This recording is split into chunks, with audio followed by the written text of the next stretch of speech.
Anda masih bersama kami di 3 Hour Show. Baik, kita masih akan melanjutkan perbincangan kita pagi hari ini, pemirsa. Masih berbicara mengenai perahu pustaka yang digagas oleh Bang Ridwan dan Bang Nirwan untuk mendukung acara MUF. Bukan hanya itu, tapi akan berlanjut ke pulau-pulau lain ya. Betul, ini sebenarnya target untuk pencapaian yang ingin didapatkan dari Bang Nirwan sendiri seperti Bang Ridwan maksud saya, bahwa ini sudah meninggalkan pekerjaannya untuk betul-betul berfokus pada perpustakaan, perahu pustaka ini. Sebenarnya apa ya yang ditargetkan dari Mas Ridwan sendiri untuk kegiatan ini? Ya itu tadi kita menyebarkan semangat literasi. Nah kalau ada yang tanya kok tinggalkan pekerjaan ya, selama ini kan banyak nelayan kecil ya, masa mereka bisa hidup dengan laut, saya tidak. Itu kira-kira. Jadi mengapa saya berani memutuskan, tapi memang juga saya punya pengalaman mempelajari kemaritiman, jadi tahu oh begini. Jadi ya saya berani mengambil keputusan itu.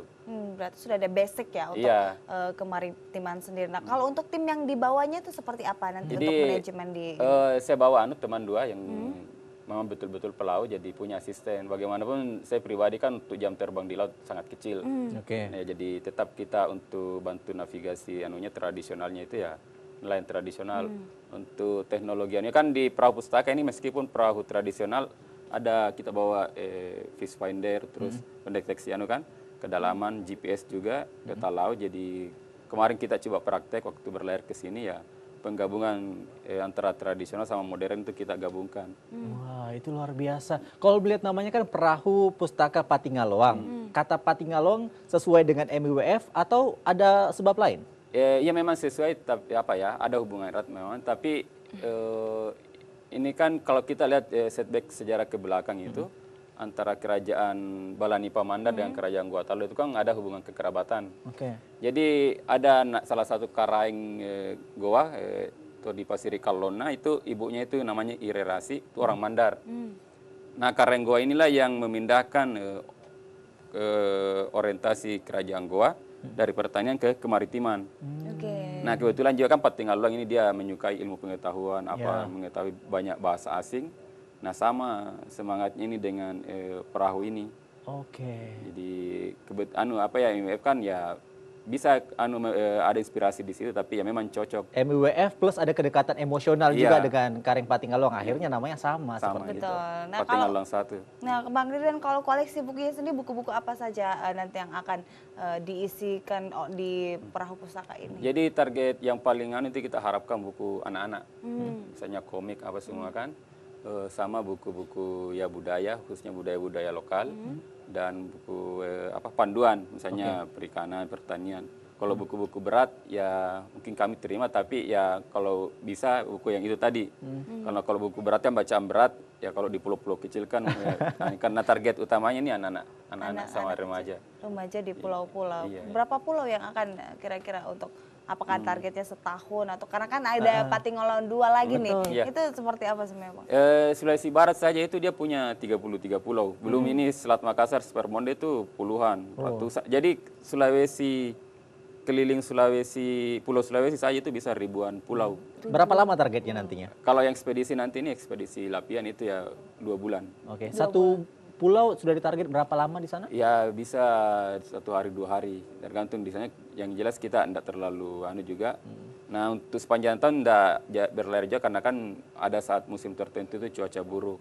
Jadi mungkin ya kita base di darat apa semua untuk yang atau sungai-sungai. Jadi untuk menghitung berapa pulau dalam satu itu agak susah juga karena tidak ya pelayaran juga kan tidak tahu kondisi Yang jelas yang penting kita jalan. Di jalan di Sulawesi dulu ya, Sulawesi atau Sulawesi Selatan, Pulau Sulawesi. Pulau Sulawesi berkeliling begitu. Nah, kalau untuk ini kan juga salah satu rangkaian dari MUF. Untuk persiapan launchingnya sendiri ini seperti apa yang telah disiapkan dari pihak Mas Ridwan sendiri? Jadi untuk persiapan khusus itu tidak ada ya. Yang penting ini perahu jadi dulu. Untuk nanti perkenalan fisiknya itu nanti pas malam penutupan itu. Malam penutupan akan perkenalan fisik. Kemudian apakah ada langsung di sana penyerahan simbolis untuk buku atau gimana dari pihak MUF? Tidak tahu nanti ini panitianya. Waktu diskusi kan kemarin diskusi di Unhas, saya mengenalkan ini perahu ini. Diskusinya gimana? Tanggapan dari masyarakat? Iya, antusias sekali di teman-teman mahasiswa itu, malah Pak Iwan Pak Iwan itu ya langsung sumbang di situ. Oh. Sekian dolar ini untuk pembelianunya, transportasinya. Terus juga diminta kalau ada programnya ya buat proposal apa. Kalau yang teman-teman di Jakarta itu sudah mulai kumpul juga.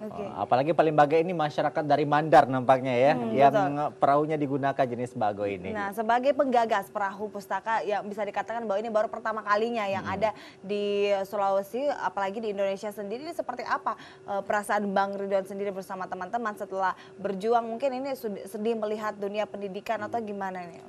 Iya, sedihnya itu waktu kita datang ke pulau-pulau kan ini waktu ekspedisi saya terakhir ini ke Pulau Balak-Balakan kurang lebih 2 bulan lalu. Yaitu anak-anak SD itu sekolahnya bisa 1 minggu 2 minggu, liburnya beberapa bulan. Wah. Jadi kan guru-gurunya itu kan nggak tahan di pulau kecil kan. Jadi kasihan kan anak kecil itu main-main saja pada jam sekolahnya. Nah, meskipun cuma 1 perahu ya paling tidak kita sudah punya usaha di situ. Dan mudah-mudahan ya gerakan ini bisa memberi inspirasi untuk teman-teman yang lain untuk melakukan hal yang sama. Jadi kan sebelum perahu pustaka ini kan sekedar informasi ada kuda pustaka. Itu penggagasnya juga Kak Nirwan. Itu di Gunung Selamet, Jawa Tengah. Nah, hampir bersamaan dengan perahu pustaka ini kita juga luncurkan bendi pustaka di Mandar juga. Bendi pustaka juga. Pustaka Itu kuda ya? Kuda. Jadi kita beli bendi bekas kan sudah mulai ditinggalkan juga bendi. Benar. Kita beli bendi. Sudah beralih ke bentor. Iya, ojek. Ojek Jadi juga. di bendi itu pasangi kiri kanannya itu gantung kantong kain, diisi buku anak-anak. Jadi Diisi buku di situ? beberapa kampung kita datangi. Dikelilingi juga lah di situ ya. Iya, kita datangi kampung-kampung, anak-anak ke situ digilir kampung ini, kampung ini. Tapi kalau bicara mengenai teknisnya Bang Ridwan, ketika membawakan buku terhadap ke pulau-pulau tersebut, apakah dipinjamkan atau nantinya akan ada yang dijual belikan? Karena kan kabarnya cuma 1 hari 2 hari, jangan sampai ada yang baca sampai 3 hari, 4 hari. Yang jelas kalau untuk dijual enggak ada.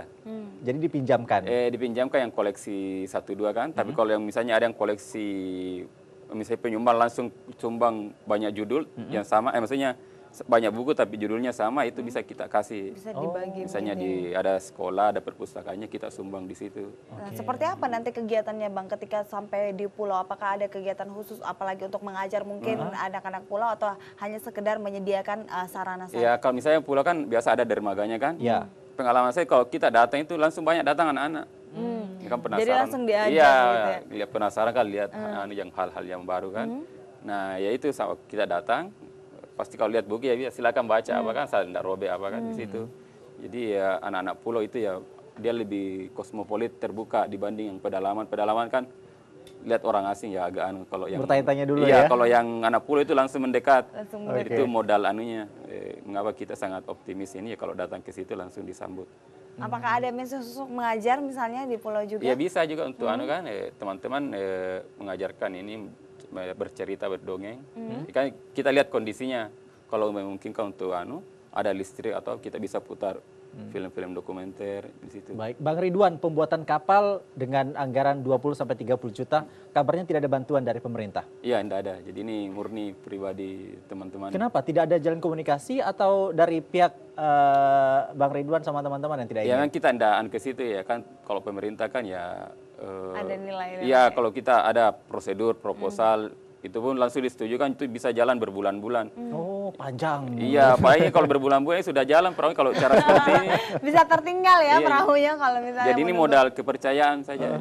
Jadi bantu pendanaan buat yaitu kasih buku. Dari siapa semua anggarannya kalau begitu? Kalau yang perahu pustaka masih pribadi Kak Nirwan Arsuka di situ. Oke. Dari pribadi dari teman-teman. Tapi kalau untuk biaya operasional menutupi nantinya. Jadi ada subsidi. Misalnya kan ada teman-teman atau lembaga yang mau penelitian pakai perahu ini, yaitu terus keuntungannya pakai untuk operasional. Oke. Nah, kan biasa juga ada teman-teman itu hobi mancing, Ya. mancing mania atau apa kan, ya disewa per hari berapa di situ, jadi di situ anunya nanti subsidinya. Oke, Bang Ridwan mohon maaf, sudah meninggalkan pers, kemudian masuk melahirkan kapal ini. Nanti untuk menghidupi keluarga bersama diri sendiri seperti apa? Kalau meninggalkan dunia jurnalis tidak, saya tinggalkan sebagai pegawai. Jadi kan jurnalis itu kan Tetap freelance iya, ya? freelance. Jadi biasa saya fotografer juga sama fixer kalau ada teman-teman stasiun TV luar yang ke Mandar itu saya biasa bantu. Nah, kata jurnalis sendiri kan itu berasal dari kata jurnal. Nah, yang pertama melakukan tradisi jurnal atau pencatatan itu sebenarnya adalah pelaut. Karena kalau kita pelaut itu kan dicatat jam sekian berangkat, ini terjadi jam sekian. Jadi sebenarnya saya melakukan juga hal-hal seperti itu, cuma kan berbeda. Tapi untuk dunia jurnalis saya tetap menulis. Untuk ya yang saya lakukan adalah meninggalkan. Tapi misinya Sebagai sama, staff. tetap Sama, untuk sosial iya. ini ya, untuk kepentingan banyak orang. Nah, untuk memasuki dunia sosial, kepentingan banyak orang, apakah Bang Ridwan sendiri sudah siap untuk hal-hal yang nantinya juga akan mungkin tidak pernah ada di bayangan Bang Ridwan sendiri, bahwa bekerja di sosial sebenarnya dan harus meninggalkan pekerjaan di jurnalis itu seperti apa itu? Iya siap, karena ini kan bukan hal yang tiba-tiba, ini sudah lama saya lakukan. Jadi bagi saya itu enggak terlalu berpengaruh. Oke, nah terakhir Bang Ridwan, kalau harapannya sendiri adanya perahu pustaka ini seperti apa? Ya itu kita menyebarkan semangat literasi ini, khususnya ke kawasan terpencil. Ya ini kan baru satu perahu, itu enggak mungkin untuk mencakup semua. Sedikit lagi Bang Ridwan, yang ingin menyumbangkan bukunya sampai kapan ditutup? Sebenarnya enggak ada masa Nggak ada sama tutupnya. sekali. Jadi, Harus menghubungi siapa? iya Bang? di Facebook ada fanspage-nya Perahu Pustaka, terus ada juga sudah ada websitenya. Nanti kita beberapa pekan terakhir ini kita akan update lokasi untuk pengiriman buku apa. Kalau mau di Makassar nanti kita jemput, itu bisa. Oke, jadi semua pemirsa ataupun warga yang ingin berpartisipasi di perpustakaan Perahu Pustaka yang digagas oleh Bang Ridwan dan kawan-kawan mungkin bisa berpartisipasi untuk dalam waktu dekat ini bisa menyumbangkan bukunya di MWF ya. MWF karena dibutuhkan 5.000 buku, namun sampai saat ini masih 150 buku dan akan disebarkan dan akan mendatangi pulau-pulau yang ada di Provinsi Sulawesi sendiri. Iya, mudah-mudahan kalau orang Makassar, tentunya orang Makassar sepertinya orang-orang dermawan ya. Betul. Ada 1,8 juta penduduk. Satu orang satu saja Betul. sudah tertutupi semua itu. Baik, terima kasih banyak Bang Ridwan atas inspirasi pagi yang diberi di 3 Hour Show kali ini. Semoga misi sosialnya bisa tercapai dan masyarakat pulau kita, adik-adik pulau kita bisa merasakan juga fungsi dari Perahu Pustaka yang digagas oleh Bang Ridwan dan kawan-kawan. Baiklah pemirsa, kita kembali dengan beragam informasi menarik lainnya. Tetap bersama kami Di 3 Hour Show.